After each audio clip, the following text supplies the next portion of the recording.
All right, we got some really exciting news for the channel.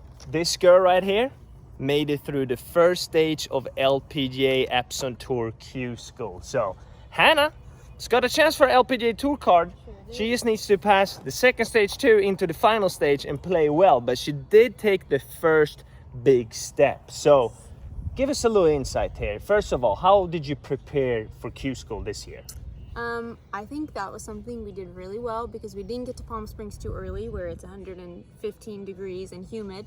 You can get worn out really quickly. So I was in Sweden until just the week before playing events on the Let Access to get ready. And I think that was a perfect way for us to prepare because I felt really fresh and it didn't really give me time to get nervous for Q School. And other years you played prep events in Palm Springs before the Q School, which means that she went all the way down to Palm Springs 2 weeks in advance, played tournaments in 115 degrees. So when Q School came, you were tired, right? Well, yeah, and people say I need to get used to the heat. You don't get used to that heat. So we lived in Phoenix for 2 years. Yeah, no chance. It's too hot. It's kind of useless.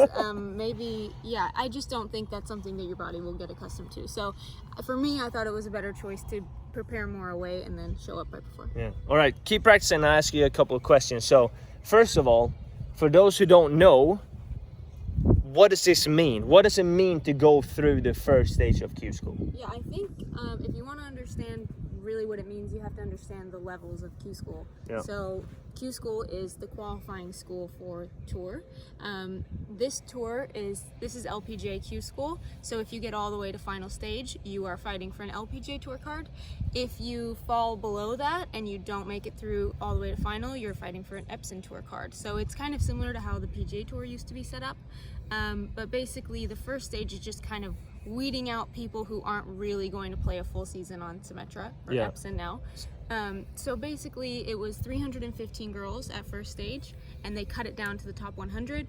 Those people go to second stage. If you advance from there, you get to continue fighting for a card. If you don't, you get a category ranking, and that tells you how many events you get to play for the next season. So if you wouldn't get through second stage, the final stage, you still get a pretty good Epson Tour card, right? Yep.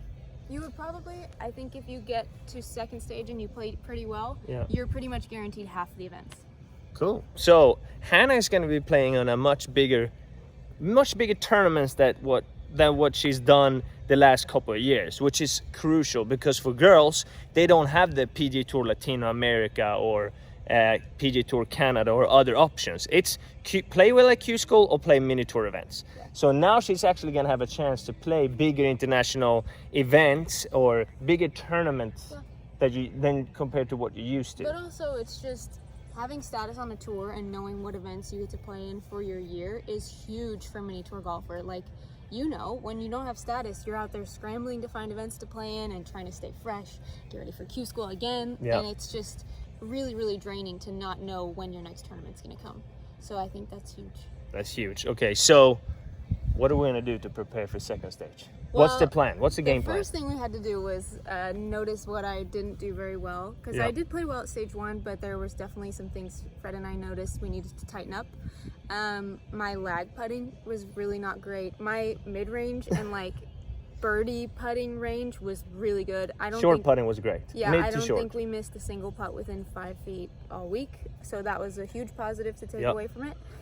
But lag putting, I really struggled with getting the ball to the hole for most of the week. Let's just say we had too many 5-footers after 20-footers. There's a reason we had so many to make. Luckily, she made all of them, but yes, we need less stress. And also, if you can improve your lag putting, you're going to be making maybe a couple of more of those 20-30 footers. Yeah, because you hit a lot of one short in the middle. That was my main focus. The secondary focus was that I found out afterwards that I had been hitting a lot down on my driver. Oh, you never done? Up on it. Yeah. Oh gosh. Okay. So I found out that I was 8 degrees up on it, which was really costing me distance. And we did a pretty good job of dealing with having longer clubs in all week, but it's tiring. It was kind of like she hit too much up on it and spun a little bit too much, so she got no rollout and too much spin. So especially this week, they had really watered the fairways, so getting any roll was already impossible. And then if you're hitting a spinny drive,